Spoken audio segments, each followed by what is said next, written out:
बिस्मिल्लाहिर्रहमानिर्रहीम। Hello, welcome back to my channel chemistry zone. आज हम कैटालिसिस पढ़ेंगे। कैटालिसिस को थोड़ा सा डिटेल में पढ़ेंगे, चीज़ों को थोड़ा सा डिटेल में स्टडी करेंगे। सबसे पहले मैं आपको यहाँ एज अ फ्रेमवर्क बता देती हूँ कि हमारे पास क्या क्या क्या चीज़ पढ़ेंगे, कौन कौन सी चीज़। सबसे पहले हम जो है स्टार्ट करेंगे कैटालिसिस से। इसके बाद हम इसकी डेफिनेशन को देख लेंगे, एग्जाम्पल को देख लेंगे। इसमें होमो हेट्रो हमारे पास जो है होमो प्लस हेट्रो कैटालिसिस। इसके अलावा इसके साथ हम फ़ोटो कैटालिसिस देख लेंगे। ठीक है, फ़ोटो कैटालिसिस साथ में हमारे पास जो है और कौन सी होती है, एंजाइम कैटालिसिस। बेसिकली तो हमारे पास ये जो है ये वाली दो हमारे पास क्या होती हैं, टाइप्स होती हैं। ठीक है, इसके अलावा हम देखेंगे कि अब हमने ये टाइप्स वगैरह, इनकी एग्जांपल वगैरह, इनकी डिफरेंशिएशन सारी चीज़ें स्टडी कर ली। इसके बाद हम देखते हैं कैटलिस्ट को, क्योंकि कैटालिसिस में सबसे बड़ा जो काम होता है वो कैटलिस्ट का होता है। अगर कैटलिस्ट को देखती हूँ तो इसमें हमारे पास बहुत सी इसकी टाइप्स होती हैं। इसके अलावा जो है इसकी एक्टिविटी और एफिशिएंसी को चेक करेंगे। ठीक है, कि हमारे पास इसकी एफिशिएंसी वगैरह कैसे इंक्रीज़ होती है। इसके अलावा हम देखेंगे कि इसकी सिंथेसिस की क्या प्रोसेस हैं, कि हम कैसे सिंथेसाइज कर सकते हैं। हमारे पास सिंथेसिस डिफरेंट टाइप्स होती है और सिंथेसिस फ्रॉम डिफरेंट मटेरियल भी हम करते हैं। इसे एज अ नैनो जो है केमिस्ट्री में भी चेक करेंगे। इसके बाद हम इसकी एप्लीकेशन वगैरह चेक करेंगे। ठीक है, एप्लीकेशन के बाद जो है हमारे पास जो मेन टॉपिक आ रहे हैं वो MOF आएगा और हमारे पास MCM41 आएगा, साथ में सरफेस टेंट आएंगे। ठीक है, ये तीन जो हैं ये अलग से आपको टॉपिक मिल जाएंगे। तो चलें जी स्टडी करते हैं। हमारे पास सबसे पहले जो है इसमें ऑल लेक्चर्स जो है हम वो करेंगे, कवर करने की कोशिश करेंगे अगर वीडियो लंबी ना हुई। सबसे पहले हिस्ट्री आपको मैं बता देती हूँ कि 1836 में एक साइंटिस्ट आया था जिसका नाम रेजिलियस था, और उसका ये मानना था कि हमारे पास जब रिएक्शन होता है तो उसमें एक ऐसा सब्सटेंस होता है जो केमिकल रिएक्शन को तो इंक्रीज़ करता है, उसके रेट को तो इंक्रीज़ करता है, लेकिन वो खुद कंज्यूम नहीं होता। और इस सब्सटेंस का ये काम होता है कि ये हमारे पास जो रिएक्टेंट होता है उसके बॉन्ड्स को लूज़ करता है, मीन्स के लूजन करता है और उनको रिएक्ट करवाता है। ठीक है, उसके बाद हमारे पास अगर कैटालिसिस को देखो तो मेरे पास दो वर्ड्स हैं। वैसे कैटालिसिस को देखो तो cata means destruction, lysis mean break down. बहुत ही सिंपल सी बात है। अगर हमारे पास वैसे इनकी देखें कि हमारे पास एज अ ग्रीक वर्ड ये क्या कह रहे हैं, तो ये हमारे पास दो ग्रीक वर्ड्स हैं, that is cata alien, wholly and to loosen. ठीक है, अब डेफिनेशन की तरफ आ जाते हैं। बड़ी सिंपल सी डेफिनेशन है कि हमारे पास catalysis is the process in which the reaction rate is increased with the help of material भी कह सकते हैं, सब्सटेंस भी कह सकते हैं, नोन एज कैटलिस्ट। ऐसा रिएक्शन जिसमें हमारे पास रेट ऑफ रिएक्शन इंक्रीज हो सिर्फ एक सब्सटेंस के डालने की वजह से, और उस सब्सटेंस को हम कैटलिस्ट कहते हैं। ठीक है, अब कैटलिस्ट की थोड़ी सी मैंने डेफिनेशन यहीं पे लिख दी है, the substance which alter the rate of reaction and it does not consume in the reaction. ठीक है, आपके पास कैटलिस्ट जो होते हैं वो डिफरेंट टाइप के होते हैं। इसके बाद हम पहले तो देख लेते हैं होमो और हेट्रो को देख लेते हैं, फिर इसके बाद हम क्या करेंगे कि इसको कैटलिस्ट को डिटेल में स्टडी करेंगे। अब आप लोग ये देख सकते हैं कि मेरे पास जो होमोजीनियस कैटालिसिस है वो क्या चीज़ है, कि हमारे पास catalyst and reactant are in the same phase, बहुत ही सेम फेज में होते हैं, हमारे पास इवनली डिस्ट्रीब्यूटेड होते हैं। Reaction proceed through an intermediate of lower energy, more than one step में होते हैं। Transition metal are often involve में इनके ऑक्सीडेशन स्टेट चेंज होती है। ठीक है, अब कैटलिस्ट अगर मैं गैस फेज में कर रही हूँ तो मेरे पास लेट सपोज ये सारे गैस में है, मेरे पास रिएक्टेंट भी गैस में है और ये मेरे पास जो है ये कैटलिस्ट है, ये भी गैसियस स्टेट में है। तो हमारे पास क्या होगा कि ये लास्ट पे रिकवर हो जाएगा। ठीक है, अब आप देखें कि हमारे पास ये लिक्विड स्टेट में है, तो ये भी हमारे पास जो है लिक्विड स्टेट में। अच्छा, यहाँ पे रिएक्टेंट की बात हुई है, प्रोडक्ट की बात नहीं हुई है। अब प्रोडक्ट का कोई भी फेज़ हो सकता है, लेकिन रिएक्टेंट और हमारे पास किस चीज़ का, कैटलिस्ट का सेम फेज़ होना चाहिए, तो हमारे पास होमोजीनियस कैटालिसिस होगी। इसके बाद आप इसके दूसरी भी एग्जांपल देख सकते हैं, जैसे आपके पास एस्टरिफिकेशन हो गई है, एसिड एस्टरिफिकेशन, तो इसमें कॉन्सनट्रेटेड H2SO4 होता है।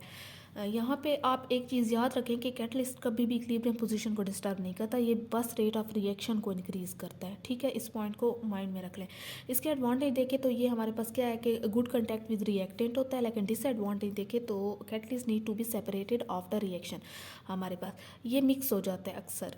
ठीक है। कैटलिस्ट रिकवरी में be difficult because the temperature for distillation can destroy the catalyst हमारे पास होता है, ठीक है। एक ये इसका। फिर उसके बाद हम आते हैं हेट्रोजीनियस कैटालिसिस पे। अब हेट्रो का मतलब होता है कि हमारे पास डिफरेंट, हेट्रो मीन्स कि हमारे पास डिफरेंट फेज होगा रिएक्टेंट का और कैटलिस्ट का। तो हमारे पास इसे कॉन्टैक्ट कैटालिसिस भी कहते हैं। It possesses greater industrial importance हमारे पास इसकी है। कॉन्टैक्ट प्रोसेस कैटलिस्ट जो होते हैं इनका एक तो लार्ज सरफेस एरिया होता है कैटलिस्ट का हेट्रोजीनियस, क्योंकि ये या तो फाइनली डिवाइडेड मेटल होते हैं या गॉज होते हैं, तो ये उस पर एब्जॉर्ब होता है सरफेस पे और उसी पे रिएक्शन होता है। लेट सपोज मेरे पास जैसे ये सारे पीछे वाले रिएक्शन है, बस मैंने यहाँ पे कैटलिस्ट चेंज किया, मैंने यहाँ पे जो है क्या कर दिया कि जहाँ पे गैसियस था तो मैंने सॉलिड लगा दिया, यहाँ पे सॉलिड, यहाँ पे भी सॉलिड। मेरे पास जो है अब कैटलिस्ट का फेस चेंज हो गया है, रिएक्टेंट का फेस अलग है, ठीक है। तो मेरे पास हेट्रोजीनियस हुई। अब इसके एडवांटेज डिसएडवांटेज की तरफ अगर आप जाते हैं तो मेरे पास क्या होगा, there is a little difficulty in separating and recycling the catalyst हमारे पास, कि हमारे पास जो होता है सेपरेट करने से मुश्किल हो जाता है। एडवांटेज हमारे पास डिसएडवांटेज क्या है कि हमारे पास this is the lower effective concentration of catalyst since the reaction occur only on expose, mean के सरफेस एक्सपोज होनी चाहिए। अगर मैं आपको यही चीज़ समझाने की कोशिश करूँ, यहाँ पे मेरे पास ये एक फिनोमिना आया, मीन्स कि मेरे पास ये एक मैकेनिज़्म लिखा हुआ है कि ये मेरे पास फाइनली डिवाइडेड जो है, आपने गॉस देखी होगी, वायर गॉस, ठीक है। तो सेम ये हमारे पास एक कैटलिस्ट है जिसकी ओपन सरफेस है। अब ए बी जो है रिएक्टिंग हमारे पास मॉलिक्यूल्स हैं, आए हैं, इनके साथ रिएक्ट किया है, बॉन्ड बना लिया, ठीक है। अब क्या किया है कि हमारे पास इंटरमीडिएट बन गया है। इंटरमीडिएट के बाद हमारे पास होमोजीनियस एक स्टेप में था, ये मोर देन वन स्टेप होता है, सॉरी, ठीक है। ये इंटरमीडिएट बना है, जैसे हमारे पास ये डिजॉर्प्शन हुई है, जैसे हमारे पास ये दोबारा से रिकवर हुआ है आफ्टर द रिएक्शन, हमारे पास प्रोडक्ट बन गया, ए और बी कंपाउंड बन गया, ठीक है। यहाँ तक इतनी बात क्लियर है। अब इनका डिफ्रेंशिएशन मैं आपको थोड़ी सी दिखा देती हूँ, मेरे पास लिखी हुई है, हाँ जी। तो डिफ्रेंशिएशन देखते हैं इसकी। यहाँ पे आप देख सकते हैं मेरे पास जो है ये एक शॉर्ट में लिखा हुआ है रफली फॉर्म में कि होमोजीनियस और हेट्रोजीनियस के दरमियान फ़र्क क्या है, कि हमारे पास जो होमोजीनियस होती है उसमें रिएक्टेंट और कैटलिस्ट सेम फेज में होता है, लेकिन इनमें हेट्रो में क्या होता है, डिफरेंट होता है, ठीक है। उसके बाद rate of reaction does not depend upon area of catalyst, means कि हमारे पास जो होमो था उसमें कोई एरिया की बात नहीं हुई थी। जो एरिया की बात हुई थी वो हमारे पास कहाँ पर हुई थी, वो फाइनली डिवाइडेड जो था हमारे पास हेट्रोजीनियस में हुई थी, कि हमारे पास जितना ज़्यादा सरफेस एरिया उतना ज़्यादा कैटालिसिस ज़्यादा होगी, ठीक है। ये हमारे पास लिक्विड, गैस और सॉलिड स्टेट में होता है, लेकिन होमो जो होती है हमारे पास या गैस में होती है या लिक्विड में होती है। ये पॉइंट थोड़े से ऊपर नीचे हो गए हैं, ठीक है।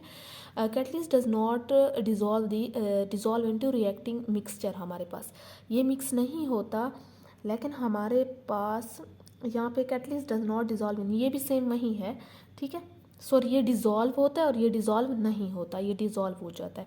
Reaction occur in liquid phase, ये भी हो गया हमारे पास पॉइंट। फिर आते हैं catalyst can easily separate from reaction products. हमारे पास जो कैटलिस्ट है वो इजीली हम सेपरेट कर लेते हैं रिएक्शन के प्रोडक्ट से, लेकिन यहाँ पे catalyst can not easily separable from the product of reaction. फिर हमें कहते हैं कि हेट्रोजीनियस जो होता है कैटलिस्ट रिएक्शन स्लोअर। अब हमारे पास हेट्रोजीनियस का ये मसला है ना कि एक के सरफेस एरिया पे डिपेंड करता है, दूसरा इनका फेज भी डिफरेंट होता है, इसलिए ये जो होते हैं स्लो होते हैं। लेकिन होमोजीनियस जो होते हैं वो थोड़ा बहुत क्या होते हैं, लिटिल बिट फास्टर होते हैं। फिर आता है कि ये work better in high temperature करते हैं, लेकिन हमारे पास जो होमोजीनियस होते हैं वो लो टेम्परेचर पे बेस्ट होते हैं।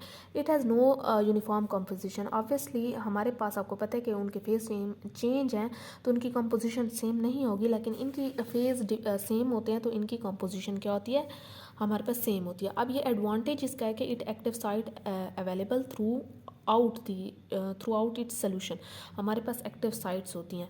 फिर अगर डिसएडवांटेज की तरफ आते हैं तो वो कहते हैं कि हमारे पास सेपरेशन इज़ वेरी डिफ़िकल्ट और ये थर्मोडाइनमिकली अनस्टेबल होते हैं, लेकिन इसका एडवांटेज ये है कि ये मोर एफिशिएंट होते हैं और इसका रिएक्शन जो होता है ड्यूरेबल होता है। इतनी बात क्लियर हो गई है। यहाँ पे इसके बाद हमने जो चीज़ देखनी है, अब आपने इतना तो समझ लिया ना, इसके बाद आते हैं कैटलिस्ट पे, ठीक है। अब आपने यहाँ पीछे जो कैटलिस्ट देखा है, आप इसमें कैटलिस्ट में हमारे पास मेटल ऑक्साइड हैलाइड्स वगैरह इसकी एग्जांपल वगैरह आ गई हैं, तो आप एक रिएक्शन से भी बता सकते हैं। अब आते हैं कि हमारे पास इसकी कैटलिस्ट की कैरेक्टरिस्टिक कौन सी हैं। अगर आप देखें पहले करैक्टरिस्टिक या प्रॉपर्टीज़ ऑफ कैटलिस्ट देखते हैं, फिर इसके बाद इसकी टाइप्स देखते हैं।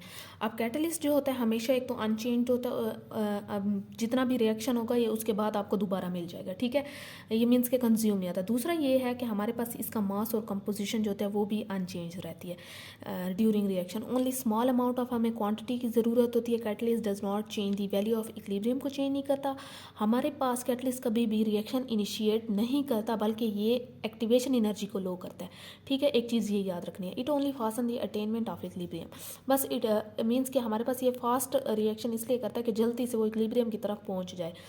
कैटलिस्ट जो होता है वो इक्विलिब्रियम को इफेक्ट भी नहीं करता, ये सिर्फ इफेक्ट करता है तो रेट ऑफ रिएक्शन को करता है। कैटलिस्ट और स्पेसिफिक नेचर मीन्स के ये स्पेसिफिक रिएक्शन के लिए एक स्पेसिफिक कैटलिस्ट होना चाहिए।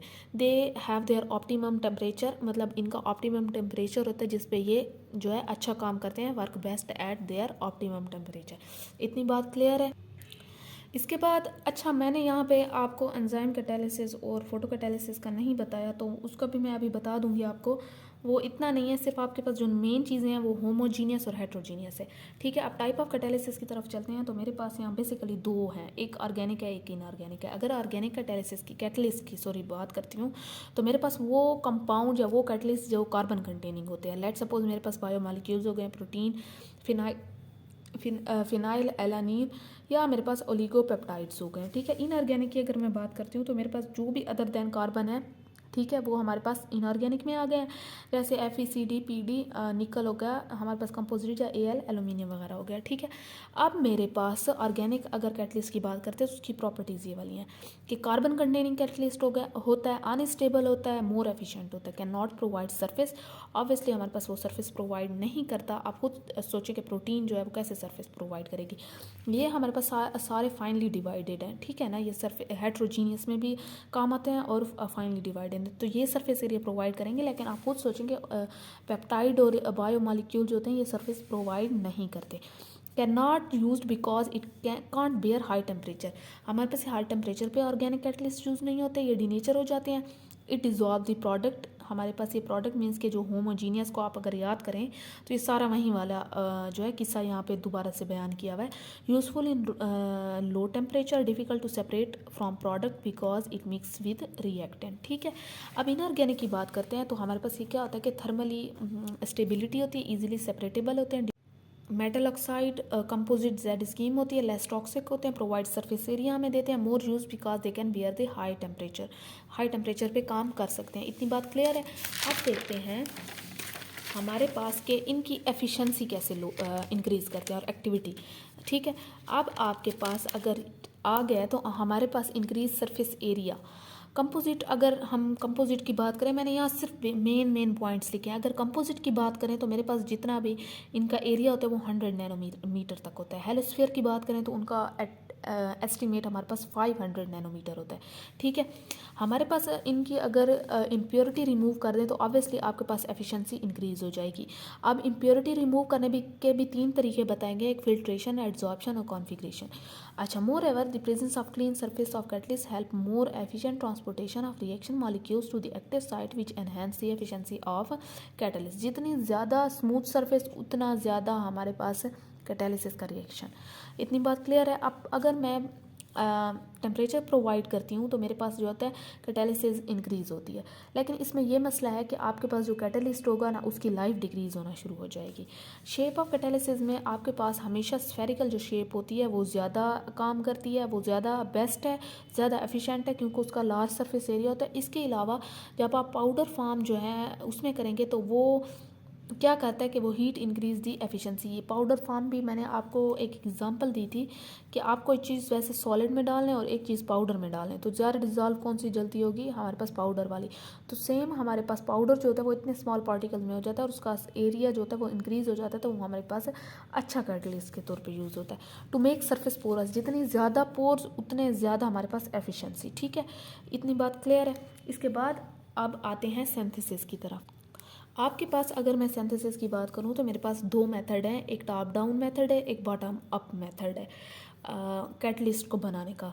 टॉप डाउन हमारे पास फिज़िकल होता है मेथड। इसमें हमारे पास जो है क्या चीज़ है कि हमारे पास 5 मेथड्स हैं, ठीक है। एचिंग हमारे पास ऐसा होता है जिसमें सॉलिड डाला जाता है ताकि आप बहुत ही बड़े मटेरियल को स्मॉल पार्टिकल में कन्वर्ट कर सकें, ठीक है। अब पायरोलाइसिस जो होता है वो हमारे पास क्या होता है कि हमारे पास इनर्ट इन्वायरमेंट दी जाती है, लेकिन इसमें हमारे पास N2 डाला जाता है, प्रोवाइड किया जाता है कि हम वैक्यूम करें और हाई टेम्परेचर पे जो है हम एस्टिमेट 1000 सेंटीग्रेड पे क्या करते हैं, ब्रेक डाउन करते हैं और उससे फिर हम कैटलिस्ट बनाते हैं। बाल मिलिंग सिंपल है कि हमारे पास ग्राइंडिंग होती है लार्ज मॉलिक्यूल की या लार्ज मटेरियल की, सॉरी। लेज़र एब्लेशन जिसमें हमारे पास लेज़र बीम यूज़ होती है, ठीक है। इसके बाद लास्ट मेथड में हमारे पास high energetic particles that are provide. अच्छा, यहाँ पे जो है आप क्या करेंगे कि लार्ज एनर्जेटिक पार्टिकल्स देंगे और किस चीज़ को, लार्ज मटेरियल को ब्रेक डाउन करने के लिए। बाकी फिजिकल जो मेथड्स होते हैं वो ज़्यादा बेस्ट नहीं होते क्योंकि आपके पास जो डिज़ायर प्रोडक्ट है वो नहीं मिलता, इसमें इम्प्योरिटीज़ भी ज़्यादा आ जाती हैं, बस ये आपने थोड़ा सा माइंड में रखना है। इसके बाद आता है बॉटम अप मेथड जिसमें आपके पास केमिकल भी है और बायोलॉजिकल भी है। अब केमिकल में मज़ीद जो टाइप्स हैं, ठीक है, सब टाइप्स जिसे कहते हैं, जिसमें सोल जेल मेथड है जिसमें हम जेल फॉर्मेशन करते हैं। अगर आपने सोल जेल मेथड मैंने ऑलरेडी भी पढ़ाया है डिटेल में, तो आपको अंदाज़ा होगा कि उसमें हमारे पास जो जेल होती है वो सोल्यूशन से बनाते हैं और फिर उन्हें क्या करते हैं, एज अ कैटलिस्ट के तौर पे यूज़ करते हैं, उसी से कैटलिस्ट बनाते हैं, ठीक है।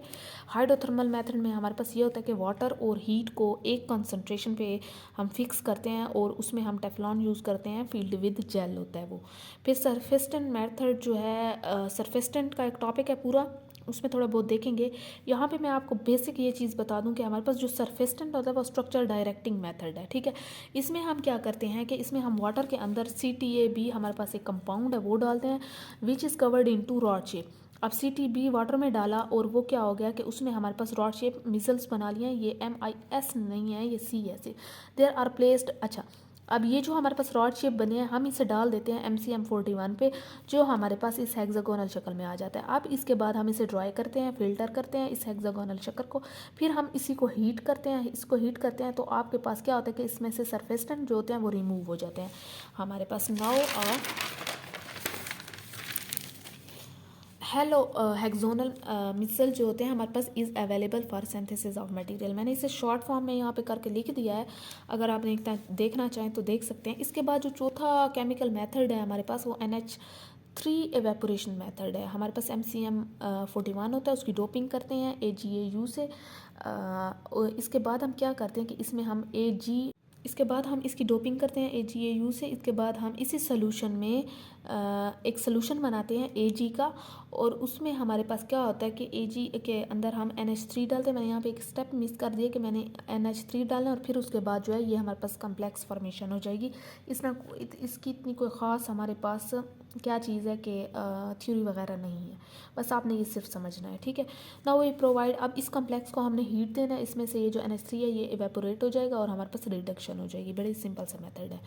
इसके बाद टेम्पलेट मेडिएटेड मेथड है। इसमें हमारे पास टेम्पलेट एक ली जाती है जिसे फिल किया जाता है फ्रक्टोस और ब्राउन शुगर के साथ, और एस्टिमेट इनका टेम्परेचर रखा जाता है 180 to 220 सेंटीग्रेड तक। फिर हमारे पास प्रेसिपिटेशन मेथड आता है जिसमें हम प्रेसिपिटेट फॉर्म करते हैं किसी भी लिक्विड से। प्रेसिपिटेट मीन्स कि आपके पास जो नीचे क्रिस्टल बन जाते हैं, ठीक है, हम उसी को फिर एज अ कैटलिस्ट यूज़ करते हैं। ड्राई सिंपल इम्प्रेगनेशन जो होती है, इसमें ये होता है कि MCM41 जो है ना कैटलिस्ट है, हमारे पास ख़ुद बनाते हैं डिज़ायर। हमारे पास इसमें जो होते हैं पोर्स वगैरह होते हैं। MCM41 सिलिकॉन डाइऑक्साइड भी इसे कह सकते हैं, लेकिन ये सिंथेसाइज्ड है, सिलिकॉन डाइऑक्साइड नेचुरल चीज़ है तो इसकी ज़्यादा एफिशिएंसी होती है, ठीक है। ये जो 41 है ना, ये पोर्स का बता रहा है कि इसमें 41 पोर्स होते हैं, ठीक है। Is used as dry on other hand make a solution of AgNO3। AgNO3 जो होता है इस MCM41 के ऊपर डोप किया जाता है और हमारे पास उसे ड्राई किया जाता है। अब वेट की बात है तो वो सारा मेथड यही होगा, बस जो MCM41 है ना उसका सोल्यूशन बना लेंगे, ठीक है, यहाँ पे उसका सोल्यूशन बना लेंगे, बस इतनी सी बात है। अब आपके पास डायरेक्ट मेथड आ जाता है जो सिंगल स्टेप में है। ये बल्क फिनोमिना है, इसमें हमारे पास MCM41 यूज़ होता है, मोर एफिशिएंट है। फिर हमारे पास इनडायरेक्ट आता है जिसमें 2 और more than 2 step surface phenomena है और इसमें हमारे पास ये चीज़ यूज़ होती है। रिडक्शन मेथड है at high temperature high pressure hydrogen furnace operators is use to reduce the material. Reduction process बड़ी सिंपल सी बात है, हाई टेम्परेचर और हाई प्रेशर आप यूज़ करते हैं किस चीज़ में, hydrogen furnace operators is use हमारे पास to reduce the material, reduction होती है। इसके बाद आता है बायोलॉजिकल प्रोसेस। अगर मैं ओवरऑल आपको बायोलॉजिकल प्रोसेस की बात बताऊँ तो मेरे पास माइक्रो प्लांट्स यूज़ होते हैं, नॉन टॉक्सिक है आपके पास। तो जैसे इन प्लांट्स आपके पास ये डिफरेंट जो हैं ये चीज़ें यूज़ होती हैं।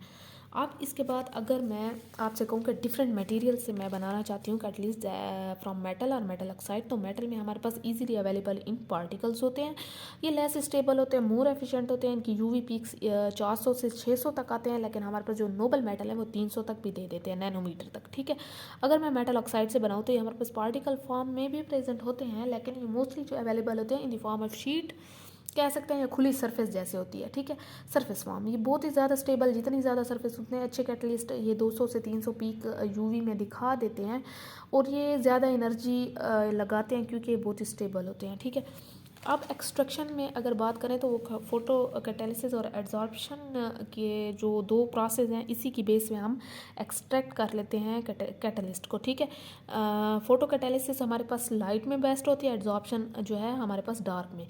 एड्जॉर्प्शन का आपको बहुत ही डीपली पता है, हमारे पास जो ऑलरेडी इसके लेक्चर अपलोड है उसमें भी एड्जॉर्प्शन को बहुत ज़्यादा डिस्कस किया गया। ठीक है, तो 10 to 12 ग्राम यहाँ मटेरियल यूज्ड होता है, या एटलीस्ट 50 ग्राम मटेरियल यूज़ होता है। Metal oxide are widely used and work as semiconductor के तौर पे इस्तेमाल होते हैं। इसके बाद आपके पास आती है different between positive and negative catalysis. हमारे पास जो पॉजिटिव कैटालिसिस है मींस के ये हमारे पास क्या चीज़ है कि रेट ऑफ रिएक्शन आपका कैटलिस्ट डालने से इंक्रीज़ होगा, increase in rate of reaction by lowering activation energy. E का मतलब है एक्टिवेशन एनर्जी। और फिर अगर हम नेगेटिव कैटालिसिस को देखेंगे तो जैसे ही आप कैटलिस्ट डालेंगे वो क्या होगा, वो डिक्रीज़ हो जाएगा रेट ऑफ रिएक्शन, और एक्टिवेशन एनर्जी इंक्रीज़ हो जाएगी। और इन जो हम कैटलिस्ट डालते हैं हम उन्हें नेगेटिव कैटालिसिस में इनहिबिटर्स भी कहते हैं। ठीक है, typically precipitate in reaction to facilitate the reaction हमारे पास होता है। ठीक है, interfere the reaction to slow down, ये स्लो डाउन है। ठीक है, slow down the reaction does not effect the equilibrium, shift equilibrium towards reactant means के बैक की तरफ चलता है। ये हमारे पास फॉरवर्ड है, ये रिवर्सिबल है, ये इरिवर्सिबल है, वही वाली बात है। ठीक है, अब हमारे पास आता है, अच्छा यहाँ पे हमारे पास कुछ क्वेश्चंस हैं जिसमें है how do researcher design and discover a new catalyst. तो उसका आंसर है कि discovery of new catalyst deserve chemistry forward, screening the large number of molecules, additive and solvent system is insufficient, costly and wasteful. फिर हम क्या करते हैं, we explore computation approaches to understand and explore structure mechanism and selectivity of catalyst. हमारे पास अगर हम वहाँ देखें कि हमारे पास कैसे वो डिज़ाइन और डिस्कवर करते हैं, तो हम इसके लिए वैसे तो बहुत ही मुश्किल बात है क्योंकि इनसफिशेंट है। अगर हम बहुत ही लार्ज नंबर ऑफ मॉलिक्यूल्स को देखें कि इसमें कौन सा काम कर रहा है कौन सा नहीं कर रहा है, या हम सॉल्वेंट सिस्टम को देखें तो ये बहुत ही जो है हमारे पास एक तो कॉस्टली भी बहुत ज़्यादा है, एक्सपेंसिव भी बहुत ज़्यादा और वेस्टफुल है। तो हम क्या करते हैं कि इसके लिए डिफरेंट मैकेनिज़्म देखते हैं और हम कहते हैं कि सिलेक्टिविटी ऑफ कैटलिस्ट क्या है। What is the role of transition elements in catalysis. Transition metal make excellent catalyst as they have incompletely filled D orbitals. आपको पता है कि हमारे पास ट्रांजिशन मेटल्स वो होते हैं जिनका डी ऑर्बिटल हमेशा हाफ फिल्ड होता है। ठीक है, that allow them to both donate and accept electron easily from other. जब एक चीज़ इनकम्प्लीट है तो या तो वो लेगा या वो देगा। तो हमारे पास जो ट्रांजिशन मेटल्स होते हैं उनमें भी यही केस होता है, they have incomplete filled d orbitals और they have variable oxidation state, the closeness of third and fourth subshell. ठीक है, तो इसीलिए हमारे पास जो है ये अच्छे कैटलिस्ट के तौर पे काम करते हैं ट्रांजिशन मेटल्स, क्योंकि इनमें डी ऑर्बिटल जो होता है वो हमेशा जो होता है हाफ फील्ड होता है, जिसकी वजह से ये लेना देना जो है इलेक्ट्रॉन्स का जानते हैं। और इनकी ऑक्सीडेशन स्टेट भी वेरिएबल होती है, मीन्स के डिफरेंट होती है, +6 तक चली जाती है। जैसे अगर आप क्रोमियम का देख लें, हमारे पास ये कलरफुल कंपाउंड्स होते हैं। ठीक है, फिर हमारे पास आता है are there any adsorbent drawback and limitation using catalyst. हमारे पास वो ड्रॉबैक पूछ रहे हैं किस चीज़ का, कोई ऐसा are there any adsorbent drawback, हमारे पास किसी ऐसे एड्जॉर्बेंट का ड्रॉबैक है या लिमिटेशन ऑफ यूजिंग कैटलिस्ट है। तो कैटलिस्ट आर एक्सपेंसिव सबसे बड़ी बात तो यह है कि हमारे पास जो चीज़ें हम पाकिस्तान में इसलिए मेजॉरिटी केसेस में छोड़ देते हैं कि वो हमारे पास एक्सपेंसिव होती हैं। Sometimes catalyst can B toxic in nature, obviously हमारे पास टॉक्सिक इन नेचर हो सकते हैं। जैसे हम हैवी मेटल्स की बात करते हैं तो ये टॉक्सिक इन नेचर होते हैं, ठीक है। A catalyst get affected by impurities in the chemical reaction and stop working. अगर इम्प्योरिटीज़ रिएक्शन में आ गई हैं तो आपका कैटलिस्ट काम करना छोड़ देगा। Catalyst is different from every reaction. अच्छा, यहाँ एक ये मसला है कि हमने ये पढ़ा था जो कैटलिस्ट की एक प्रॉपर्टी है कि वो स्पेसिफिक होता है हर रिएक्शन के लिए, उसको अपना ऑप्टिमम टेम्परेचर होता है। तो आप एक कैटलिस्ट को हर रिएक्शन पे यूज़ नहीं कर सकते, उसकी स्पेसिफिक रिएक्शन पे यूज़ करेंगे। फिर हमारे पास आता है can catalyst be use to control for selectivity of chemical reaction. तो हमारे पास क्या हम केमिकल रिएक्शन की जो सिलेक्टिविटी होती है उसमें कैटलिस्ट यूज़ होते हैं उसे कंट्रोल करने के लिए। Using catalyst lead to faster, हमारे पास ऑब्वियसली हमारे पास faster more energy efficient chemical reaction. Catalyst डालेंगे आपका रिएक्शन जो रेट है वो क्या हो जाएगा, वो फास्ट हो जाएगा। Catalyst also have a key property called selectivity by which they can direct a reaction to increase the amount of desire product and reduce the amount of unwanted by product. तो obviously हमारे पास जो है ये control करता है selectivity को, क्योंकि अगर आप कैटलिस्ट डालेंगे आपकी बाय प्रोडक्ट जो है वो कम बनेंगे, रिएक्टेंट जो है वो डिज़ायर प्रोडक्ट में कन्वर्ट होंगे जो हमें चाहिए। बाय प्रोडक्ट वो अनवांटेड प्रोडक्ट जो होते हैं हमें नहीं चाहिए होते हैं। तो इस चीज़ से हमारे पास सिलेक्टिविटी कंट्रोल होती है, बिल्कुल होती है। और साथ ही साथ रेट ऑफ रिएक्शन भी इंक्रीज़ हो जाता है, जल्दी हमारा रिएक्शन प्रोसीड हो जाता है। फिर आते हैं क्वेश्चन नंबर जो 2 है, what is significance of catalyst in the stability of environmental protection and sustainability. तो हमारे पास वो सिग्निफिकेंस पूछ रहे हैं कि हमारे पास इन्वायरमेंटल प्रोटेक्शन में इसकी क्या खासियत है और कैसे सस्टेन करता है ये हमारे पास कैटलिस्ट जो होता है। हेट्रोजीनियस अगर कैटलिस्ट की बात करें और efficiently used to reduce the nitrogen oxide emission from stationary sources to produce oil in obtaining cleaner fuel having low sulfur and nitrogen content। हमारे पास जो नाइट्रोजन ऑक्साइड है हमारे पास ये कम करने में हेट्रोजीनियस जो हमारे पास कैटलिस्ट होते हैं ये काम आते हैं हमारे पास। टू डिस्ट्रॉय हमारे पास जो वेस्ट होता है उससे भी पेस्टिसाइड हो गया है, डाइऑक्साइन हो गया है, ये हमारे पास फ्यूरान हो गया है। To control the volatile organic substance को भी ये कैटलिस्ट जो है कंट्रोल करते हैं। Catalysis for sustainable environment cover the use of catalysis in its various approaches including heterogeneous catalysis, photo and electro catalysis towards sustainable environment benefits. इतनी बात clear है आपको। फिर हमारे पास एक चीज़ आ जाती है कि एंजाइम्स और ऑर्गेनिक जो है इसमें कौन से ज़्यादा एफिशिएंट है, ऑर्गेनिक या इनऑर्गेनिक। तो ऑब्वियसली आपके पास जो एंजाइम्स और जो है अगर एंजाइमेटिक हम कैटालिसिस की बात करें तो इसमें हमारे पास जो एंजाइम्स हैं that are organic catalyst. Most of enzymes are proteinous, means के प्रोटीन इन नेचर होते हैं और हमें पता है कि जो प्रोटीन होती है वो एट हाई टेम्परेचर डीनेचर हो जाती है। तो हम ये कह सकते हैं कि हमारे पास जो ऑर्गेनिक है वो अच्छा काम नहीं करते। तो इस लिहाज से जो इनऑर्गेनिक है अगर आप इसकी प्रॉपर्टीज़ में भी देखें तो आपको बहुत ही सिंपल से समझ आ जाएगा कि inorganic work best at high temperature, high pressure पे जो है वो हमारे पास काम करते हैं। तो हमारे पास बेस्ट कौन से होंगे, इनऑर्गेनिक होंगे।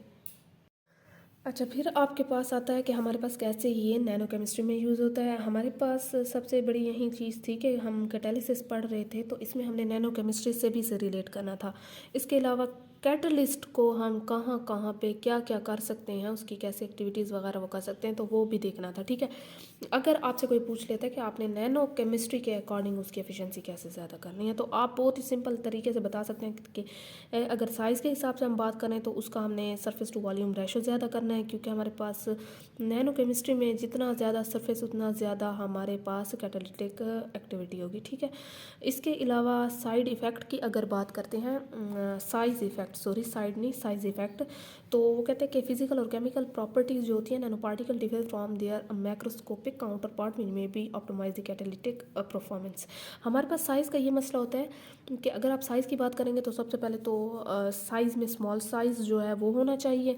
जितना ज़्यादा स्मॉल पार्टिकल उसकी इतनी ज़्यादा कैटालिटिक प्रॉपर्टी होगी। अगर शेप की बात करेंगे तो हमेशा स्फेरिकल शेप जो है वो ज़्यादा बेस्ट होती है, ठीक है। फिर आपके पास आता है डिस्ट्रीब्यूशन, स्पाटियल डिस्ट्रीब्यूशन की अगर बात करें तो हमारे पास the higher the spatial distribution of nanoparticles the more the catalytic property increases.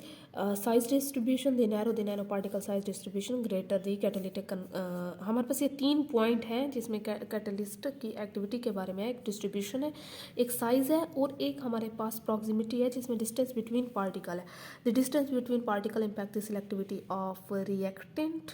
For example हमारे पास क्या है, placing nano particles further apart on the substrate can make the reaction more selective toward one chemical, while placing them closer together can make it more selective towards other chemical. ठीक है, हमारे पास ये जो है सिलेक्टिविटी की बात की गई है और डिस्टेंस बिटवीन पार्टिकल की बात की गई है कि हमारे पास कैसे ये इम्पैक्ट करता है सिलेक्टिविटी जो है ऑफ नैनो पार्टिकल्स के ऊपर। लेकिन हम इसके अगर एग्जांपल देखते हैं तो कहते हैं कि अगर आपने कोई भी नैनो पार्टिकल है वो आपने फर्दर अवे फ्रॉम सबस्ट्रेट रखे हैं तो वो ज़्यादा रिएक्शन को सिलेक्टिव कर देते हैं। अगर आपने क्लोज़र रखे हैं तो वो हमारे पास जो है किसी और केमिकल की तरफ आपको ज़्यादा सिलेक्टिव कर देते हैं उस नैनो पार्टिकल को। इतनी बात क्लियर है आपको? आपके पास फिर आते हैं catalyst use and purposes for synthesis of ethanol, there are more than 100 ways, लेकिन कौन सा बेस्ट है हमें ये नहीं पता।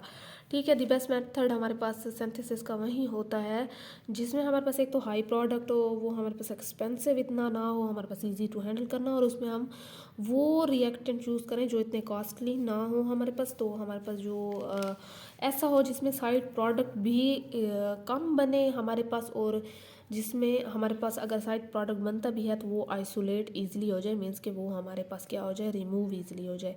तो हमारे पास साइड प्रोडक्ट जो है वो एथेनॉल सिंथेसिस में गैस है, लिक्विड नहीं है। ये छोटी सी एक बात थी जो मैंने आपको बताना ज़रूरी समझी।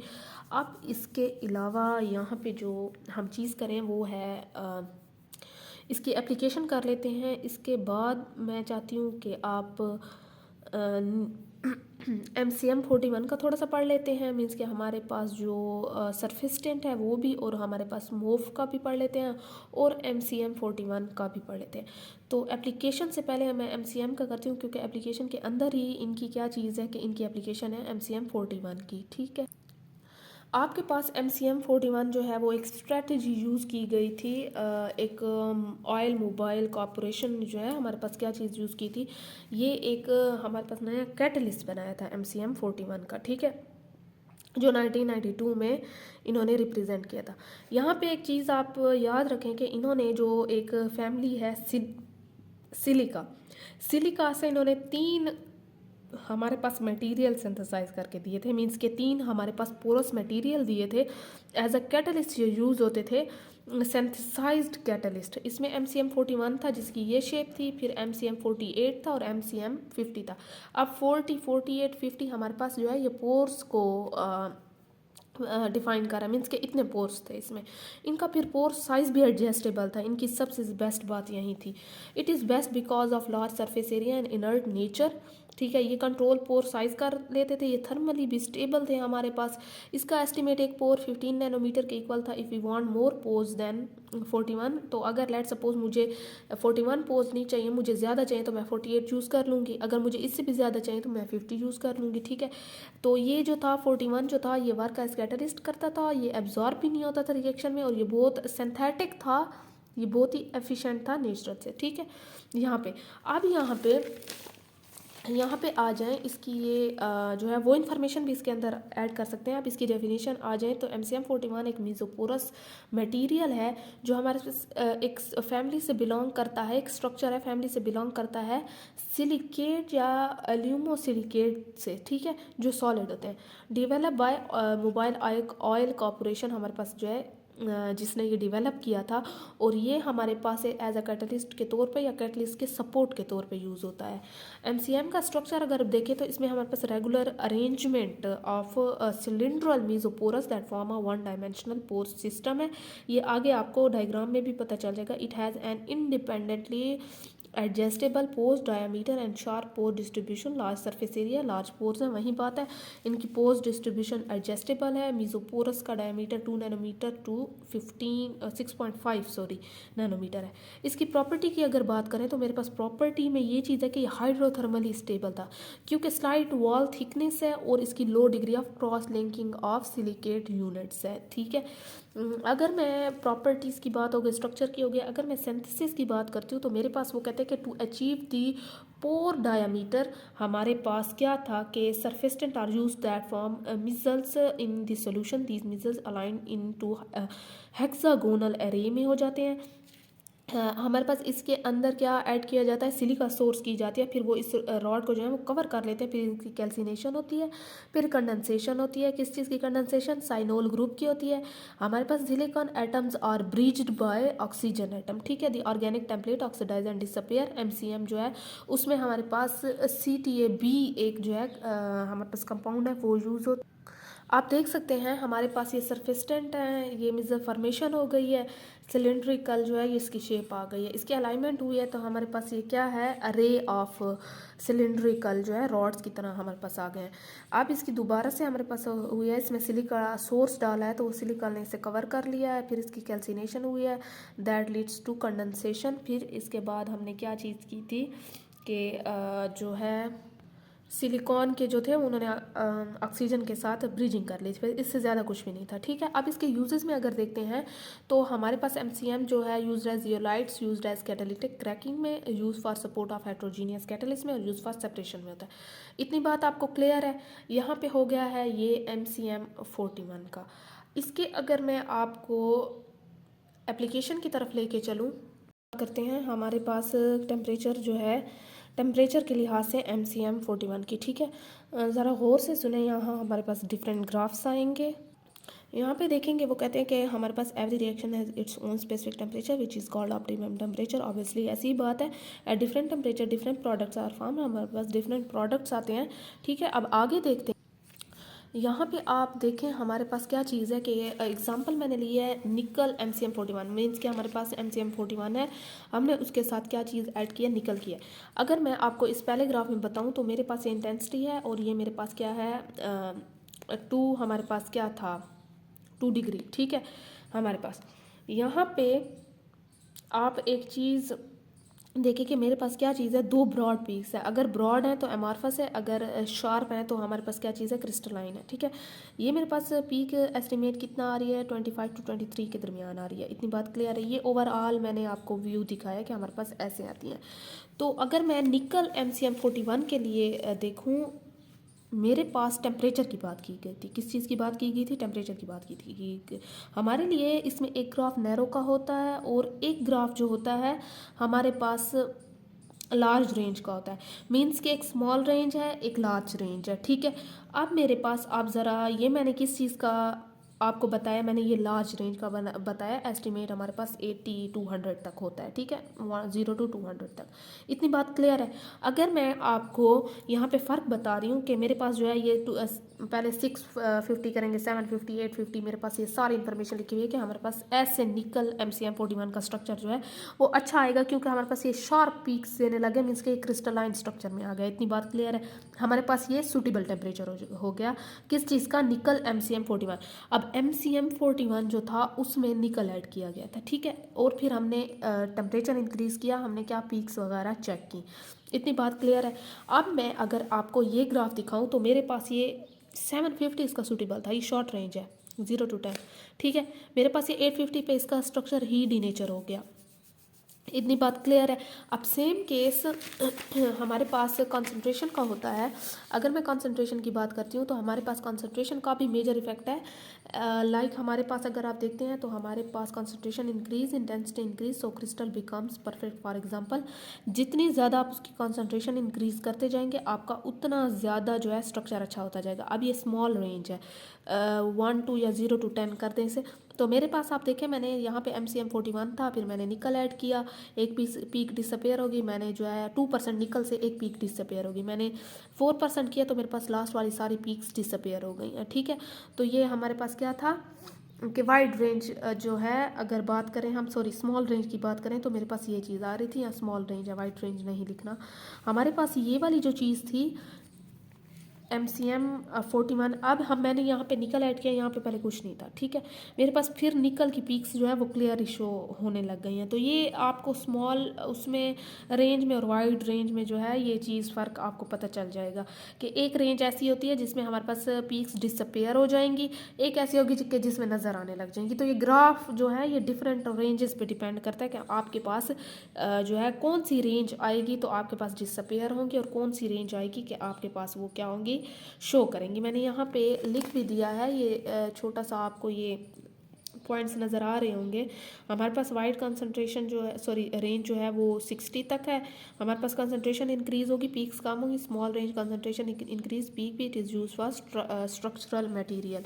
इतनी बात क्लियर है आपको। इसके बाद जो है हमारे पास यहाँ तक इसकी एप्लीकेशन वगैरह ख़त्म हो गई है। बाकी जो है अगर आप दूसरी इसकी एप्लीकेशन देखना चाहते हैं इसकी कैटालिसिस में, और बैटरी और इनर्जी सोर्सेज, इन्वायरमेंटल सोर्सेज, तो इसकी वो थोड़ी सी एप्लीकेशन है। इसके बाद आपके पास MOF और सरफेस्टेंट टॉपिक आएगा, वो मैंने अलग इसलिए किया कि वो थोड़ा सा लेंथी टॉपिक है। एप्लीकेशन की तरफ अगर आते हैं कैटालिसिस की, तो उसकी छोटी छोटी सी एप्लीकेशंस हैं, ये देख लें, ये भी आ सकती हैं। इसमें हमारे पास कैटालिसिस है जिसमें हमारे पास टाइटेनियम डाइऑक्साइड है जो हमारे पास फोटो कैटलिस्ट में यूज़ होता है ऑफ ऑर्गेनिक प्रॉपर्टीज़, ठीक है। आयरन ऑक्साइड की बात करते हैं तो ये हर्बल प्रोसेस में होता है फॉर द अमोनिया, हर्बर प्रोसेस है, ये हर्बल नहीं है, ये हर्बर प्रोसेस है, ठीक है ना। ये और है हमारे पास। अब जो है यहाँ पे बैटरीज़ एंड इनर्जी स्टोरेज की अगर बात करते हैं तो हमारे पास जो मेटल ऑक्साइड्स होते हैं वो बैटरीज़ में भी और किस चीज़ में यूज़ होते हैं, एनर्जी स्टोरेज सिस्टम में, क्योंकि इनकी एबिलिटी होती है स्टोर करने की और रिलीज़ इलेक्ट्रिकल एनर्जी एफिशिएंटली, और ये इलेक्ट्रिकल एनर्जी भी हमारे पास जो है बनाते हैं, ठीक है। लिथियम अगर कोबाल्ट ऑक्साइड की बात करें तो ये हमारे पास cathode material in lithium ion batteries में यूज़ होता है। इन्वायरमेंटल की बात करें तो हमारे पास जिंक ऑक्साइड जो है हमारे पास वाटर प्योरीफिकेशन सिस्टम में होता है, जो ऑर्गेनिक पोल्यूटेंट को हमारे पास क्या करता है, रिमूव करता है। मेडिकल की अगर बात करें तो हमारे पास यूज्ड एज एंटी बैक्टीरियल, हमारे पास zinc oxide antibacterial, screens में सन स्क्रीन में यूज़ होता है। मैग्नीशियम ऑक्साइड हमारे पास एंटी एसिड होता है जो हमारे पास स्टमक एक्ट के लिए लिया जाता है, ठीक है, न्यूट्रलाइज करता है। इन्वायरमेंटल एप्लीकेशन दोबारा से है according to degradation of pollutant की अगर बात करें तो हमारे पास टाइटेनियम डाइऑक्साइड जो है वो commonly used as photo catalyst in the breakdown of pollutant like organic dyes and pesticide in waste water treatment under UV light. हमारे पास ये यूज़ होता है titanium oxide facilitate the degradation of harmful chemical into non toxic substance like water and carbon dioxide. हमारे पास जो pollutant है जैसे ऑर्गेनिक डाइज हो गए हैं, पेस्टिसाइड हो गए हैं, तो टाइटेनियम जो डाइऑक्साइड है ये उनकी ब्रेक डाउन करता है अंडर द यूवी लाइट, और क्या करता है कि हमारे पास जितने भी हार्मफुल चीज़ें को नॉन टॉक्सिक सब्सटेंस में कन्वर्ट कर देता है जो इन्वायरमेंटली जो है इतने हार्मफुल नहीं होते। लाइक हमारे पास जो है वाटर हो गया, CO2 हो गया, तो हमारे पास कोई नुकसान नहीं पहुंचाते। बोन अगर रीजनरेशन की बात करें तो हमारे पास जो बोन रीजनरेशन है उसमें क्या चीज़ है कि कैल्शियम ऑक्साइड जो है वो यूज़ होता है in the synthesis of calcium phosphate which is an important compound of bone. हमारे पास graph for the bone tissues regeneration. अब हमारे पास कैल्शियम ऑक्साइड यूज़ होता है, हमारे पास जो बोन फ्रैक्चर वगैरह हो जाते हैं, बोन टिश्यूज़ जो है वो दोबारा से रीजनरेट करने हो तो हमारे पास जो है कैल्शियम ऑक्साइड यूज़ होता है। इसमें हमारे पास हीलिंग ऑफ फ्रैक्चर्स जो होते हैं ये भी इनमें हेल्प करता है, ठीक है।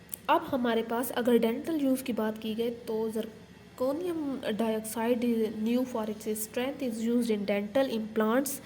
हमारे पास ये जो डेंटल फिलिंग करते हैं हम दांत निकाल के जो है हमारे पास आर्टिफिशली जो लगाते हैं तो ये यही होता है zirconium dioxide. Is serve as durable material for artificial bones teeth providing mechanical support for individual with bone और डेंटल प्रॉब्लम्स, ठीक है। आर्टिफिशियल बोन्स के तौर पे भी यूज़ होता है क्योंकि इसकी स्ट्रेंथ इतनी ज़्यादा होती है। फिर हमारे पास सिरेमिक में होता है कैटालिसिस और essential in many chemical process this involve in the production and modification of ceramic. Catalyst can be use to facilitate reactant, they are important for synthesis and processing. Lanthanum oxide हमारे पास inhibit the excessive grain growth, ठीक है। Grain growth जो होती है वो जो excessive हो जाए तो उसे ये क्या करता है, इनहिबिट करता है। Improving ceramic mechanical thermal properties को भी इम्प्रूव करता है, और टाइटेनियम डाइऑक्साइड हमारे पास सिरेमिक कोटिंग में होता है। इतनी बात क्लियर है, ये सिंपल सी जो चीज़ें थी हमारे पास इतने तक ही थी। इसके अलावा ड्रग डिलीवरी का भी एक काम है। ड्रग डिलीवरी में हमारे पास ये होता है कि हमारे पास मेडिसिन के ऊपर कोटिंग की जाती है और वो कैंसरस जो पेशेंट होता है उसकी बॉडी में डाला जाता है ताकि वो टारगेट साइट पे जाके क्या हो जाए, ब्रस्ट हो जाए, वहाँ पे जाके अपना काम शुरू कर दे। ऐसे तो आपके पास जो कैंसरस पेशेंट होते हैं उनका पीएच लेवल, उनका ब्लड टेम्परेचर लेवल वो बहुत ज़्यादा एबनॉर्मल होता है, तो हमारे पास अक्सर मेडिसिन जो होते हैं on the way he denature हो जाती हैं। इतनी बात क्लियर है। तो उनके लिए हमारे पास जो है डिफरेंट कोटिंग की जाती है, लाइक नैनो पार्टिकल्स की कोटिंग हमने ये ऑलरेडी बहुत जो है डिटेल में डिस्कस किया है, तो मैं सिर्फ यहाँ पे मैंने लिखा नहीं है, सिर्फ मैं आपको बता रही हूँ वर्बली, ठीक है। तो हमारे पास वहाँ कोटिंग करके ही एक कैंसरस पेशेंट के बॉडी में डाला जाता है, ठीक है। यहाँ तक हमारे पास एप्लीकेशन वगैरह हो गए। इसके बाद